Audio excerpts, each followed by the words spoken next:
Hello guys, and welcome to kom Ombo, which is a area and a temple, meaning pile of gold.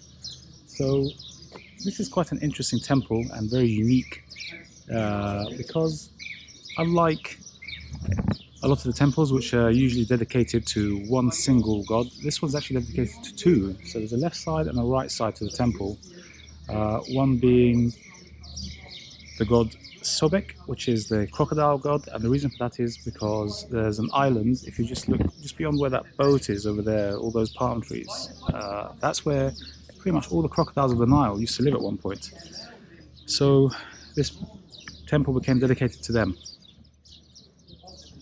and we will see illustrations. And on the other side, it is the god Horus, I believe. So let me just show you a quick illustration of the crocodile god. And there's also a crocodile museum here where some of the crocodiles were mummified.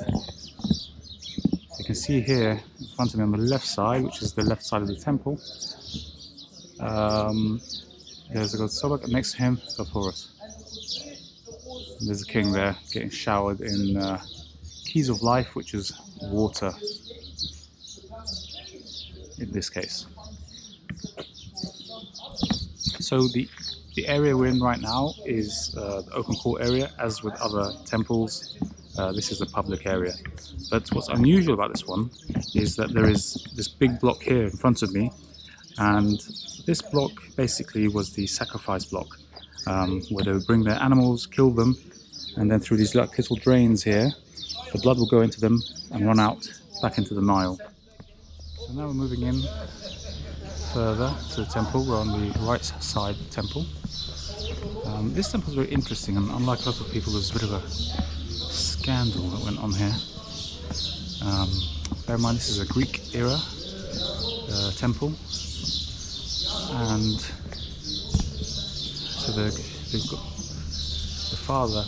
so the king who ruled around here was the father of Cleopatra, actually. It took 400 years to build this temple, so obviously it wasn't just one king. As with a lot of the temples, usually it's an ongoing project.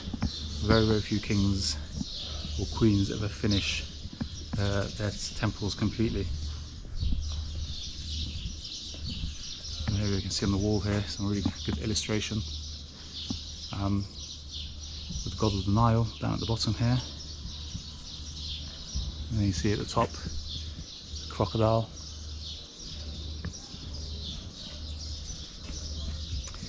I want to show you something, because the Greeks weren't very good at their art. They weren't as good as perhaps in Egypt before. And there goes another crocodile there to my left.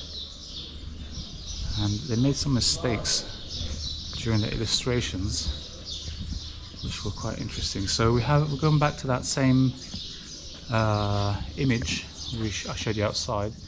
So you have the god Horus, and then, oh no, I've forgotten the name of this god, but he's the god of writing. Okay, and they're both showering the king, again with the keys of life here, which actually represent water. So they're like little beacons, giving him a good old wash. But anyway, the mistake, look at his hands. Look at both of his hands here. Let's try and flip this around. So he's got two left hands on both sides, which is an artistic error, basically. And you get these kind of artistic errors mainly in the Greek temples, the Greek era temples, should I say. And then the same here.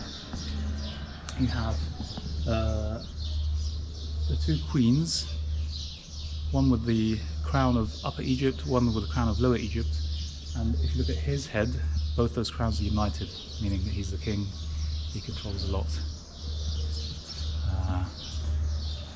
And again, some more illustrations here. God Horus giving the king the power to rule for 300 years. These things that Horus is holding represent, each one of them represents 100 years. Then you have the king there with Cleopatra, who eventually becomes queen, and her sister, or was it their daughter? No, sorry, I do apologise. It is the wife, Cleopatra, and the daughter, Cleopatra II, I think she was. So I found it. So basically, I said to you, this temple has a lot of medical knowledge inscriptions from ancient Egypt. And if we spin around, so you look at me, basically we have the whole story. So I'll zoom in here for you guys. You see this position here, like this woman's kind of like in a fetal-like position. Apparently doctors have studied this and said it's actually one of the best positions to give birth in. So you have this, and then you have, here you have the woman here giving birth in that kind of position as well. So quite interesting. So it talks about more medical stuff. And anyway, so I said to you, this is 2 temples you got. So that means there's 2 holy of the holy rooms, which are the most sacred parts. And this is where the scandal starts. So on the left, we have the room dedicated to one god, which is this one here. And you see that big grey thing. This is where we would have had the boat with the statue of that particular god. And then, once again, on this side, we have the same thing again, which is very unusual to have, like I said, 2 rooms dedicated to 2 different gods in the same temple. So, as I said before, only the king could ever cross this threshold here into this area. Not even the high priests were allowed to go in here. Only the king could. And what happened was, the king would go in there, take a kneeling, and ask the god the questions that he wants to find out. And later, the high priest would come and tell him, God says do this or don't do that. And basically, which gave the high priest ginormous power, because, you know, the king would come and ask the gods, then the high priest would go and pray or meditate or whatever, and then come back with the answers. Now, eventually we found this thing here. So there is like this false corridor in between the rooms here. You see there's a wall, which would have been a wooden wall here, and then another wooden wall separating the 2 holy of the holies. And then you see there's this opening down here on the floor, which then connects into this other opening here. And apparently what was happening was the high priest would come in, sneak in into this false wall, or this gap between the 2 walls, and he would listen to what the king was saying. And that's how he was able to answer him. And he was like, so God says, you know, give me a pay rise or whatever. Stuff like that. Or do this and do that. Anyway, eventually, the king found this out, and he clocked onto it. And he had this priest, high priest, brought over to him. And basically he said to him, look, I could kill you for this kind of blasphemy, but I won't. Instead, what we're going to do is, I'm going to tell you the questions and the answers, and then you just say them back to me. And the reason for this is, you think, well, why did the king need to do that? Because the priests and high priests, they spoke to the public. They were the people. You know, the people listened to them. They had so much power. So, you know, whatever the high priest said, the people went with, and the king got his power almost through them. Okay, so tourists have gone. So I say tourists. I'm half from here, so I'm not really a tourist. But anyway, so what I was saying to you, Roman emperor on his knees, begging the god of medicine to help him. And then we have the whole inscription here. Let me try and get close because of the sun. We have a whole inscription here of medication. Next to it, there's a whole load of medical tools being used.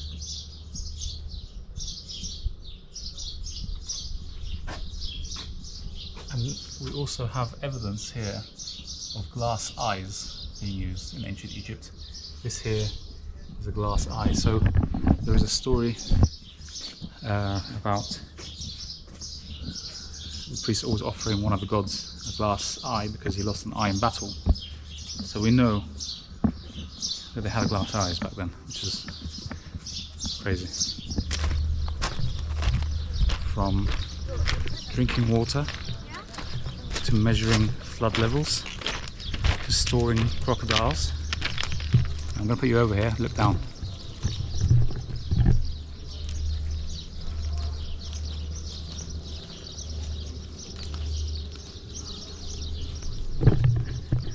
Because they worked out that basically if they could work out how much flooding came through, they could tax people more, because that meant there would be more harvest, because there was more water, more fertile land coming in with the Nile. Also this well here gave water to the priests, and it's also shaped in the key of life, which, as I said before, is the source of life, which is water. There we go. So I hope you enjoyed this quick tour of Kom Ombo temple.